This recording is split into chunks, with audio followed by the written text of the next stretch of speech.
The ancestral hall of the Qin family stood silent beneath the gray Shanghai sky. Incense smoke curled upward like whispered prayers, carrying 5 years of desperate hope toward the heavens. Madame Qin knelt before the altar, her silk robes pooling around her like spilled ink. Though 50 years had passed since her birth, her face remained unlined, a mask of aristocratic composure that betrayed nothing of the storm within. "The ancestors open the gate," the family priest intoned, his voice echoing off ancient walls.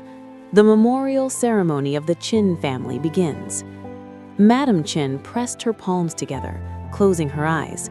Behind her, 3 generations of the Qin family knelt in perfect formation, uncles, aunts, cousins, all dressed in mourning white. But her son was not dead. She refused to believe it. "My son, Qin Feng, has been missing for 5 years," she spoke, each word deliberate, cutting through the silence like a blade. "I pray for his safe return. I pray that he reunites with us." Behind her, the family steward straightened. "By Madame Qin's order," he announced to the assembled relatives, "whoever finds young Master Qin in the Xia Kingdom will be rewarded $10 billion.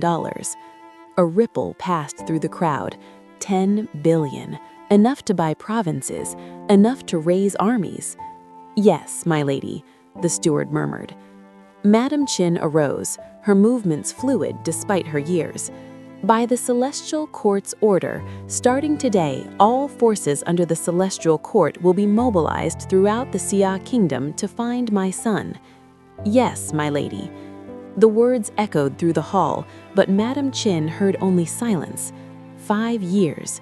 5 years since her son had vanished during his cultivation trials, leaving behind nothing but rumors and grief. "Qin Feng," she thought, her hand pressing against her chest where her heart had long ago turned to stone. "Where are you?" In a cramped hospital room in Jiang City, a young woman sat beside a bed, her fingers tracing patterns on a worn photograph. The picture showed 2 people, a handsome young man and a beautiful woman, both radiant with joy, both unaware of the tragedy waiting to claim them. Lin Yuxin looked at the man sleeping in the hospital bed. Qin Feng's face was thinner now, marked by 5 years of blank stares and silence. But to her, he was still the man who had saved her life. "Qin Feng," she whispered, tears sliding down her cheeks. "If I had known you would become like this, I would have rather been the one injured 5 years ago." She closed her eyes, and the memory washed over her like warm water. "I, Qin Feng, I, Lin Yuxin, swear to be together today, forever and ever, for life and death, never leaving each other." The wedding had been simple. No silk robes, no ancestral halls, no $10 billion rewards, just 2 people in love making promises they intended to keep. "Qin Feng, from now on you'll do the housework and I'll be in charge of our money. You call the shots," he had laughed, pulling her close. The memory shifted, darkened. 5 years ago, a speeding car, her body frozen in terror, and Qin Feng shoving her aside, taking the full impact himself. "Qin Feng, why were you so stupid? Why did you save me?" "Honey, don't cry," the stranger in the hospital bed had said, but it wasn't him anymore. His eyes held no recognition, his mind held no memories. He was a shell wearing her husband's face. "Have some candy," she murmured now, pulling a wrapped sweet from her pocket, a habit she'd developed, hoping something, anything might reach him. "I'll have one too. We don't cry. Let's have candy." She unwrapped 2 pieces, placing one in his slack hand, one in her own mouth. The sugar dissolved on her tongue, sweet and useless.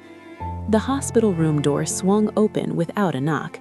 A nurse stood there, clipboard in hand, her expression bored and impatient. "Patient Qin Feng, your family has owed the hospital $20,000 for 3 days now. If you don't pay the bills today, we'll have to cut off the medicine." Lin Yuxin rose quickly, smoothing her worn dress. "I'll raise the money right now. Please, just give me a little more time." The nurse shrugged. "End of day, that's all I can give you." The door closed. Lin Yuxin stood motionless for a moment, then began counting on her fingers. She had spent everything, her savings, her parents' savings, everything her uncle had given her when she'd begged for help. There was nothing left, except, she thought bitterly, the relatives who owe us. She looked at Qin Feng, still staring at nothing. "Feng, just stay here and listen to the nurse. I'll be back soon." He didn't respond. He never did. "Okay," she imagined him saying. I will. She bent and kissed his forehead. Good. The Lin family compound sprawled across an expensive neighborhood, its gates guarded by security cameras and judgment. Lin Yuxin stood before the entrance, her stomach churning with humiliation she couldn't afford. Uncle Lin Guopeng answered the door himself, his expression softening when he saw her. "Yuxin, is that her again?" His wife's voice cut through from inside. "Chen Qin, are you out of your mind? No amount of money is enough for her. Don't give her money." Lin Guopeng winced. "Yuxin, I don't have much myself.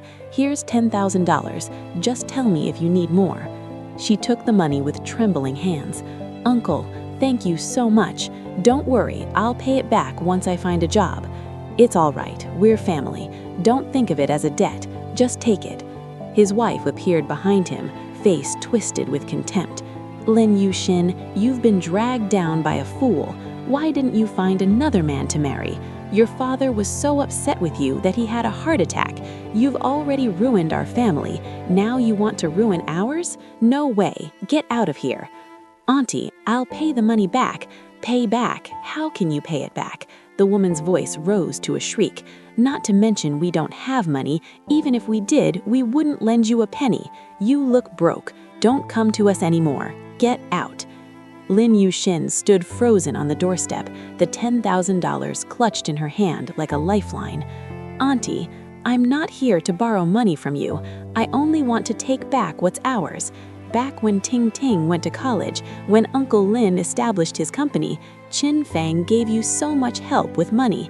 Now that Qin Feng is sick, how could you not even help us with a single penny?" "Shut up." The aunt's face purpled. "How ridiculous. He only did us a teeny tiny favor, and now you dare come asking for money? Why didn't I realize before how thick-skinned and shameless you are?" "Babe," she called to her son inside. "Bark, change our door to a security door. Let's see how she can get in again." "Okay, Mom." The door slammed in Lin Yuxin's face. Lin Yuxin walked back towards the hospital, the $10,000 feeling like nothing in her pocket. 20,000 needed, 10,000 raised, 10,000 still missing, and Qin Feng's medicine would be cut off by nightfall. "Yuxin," she turned. Her uncle Lin Guopeng stood there, having followed her from the house. His face was troubled, but something else flickered in his eyes. Calculation.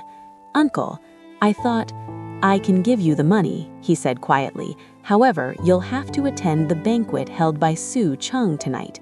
The name hit her like ice water. Su Cheng, the young master of the Su family, Jiang City's wealthiest clan.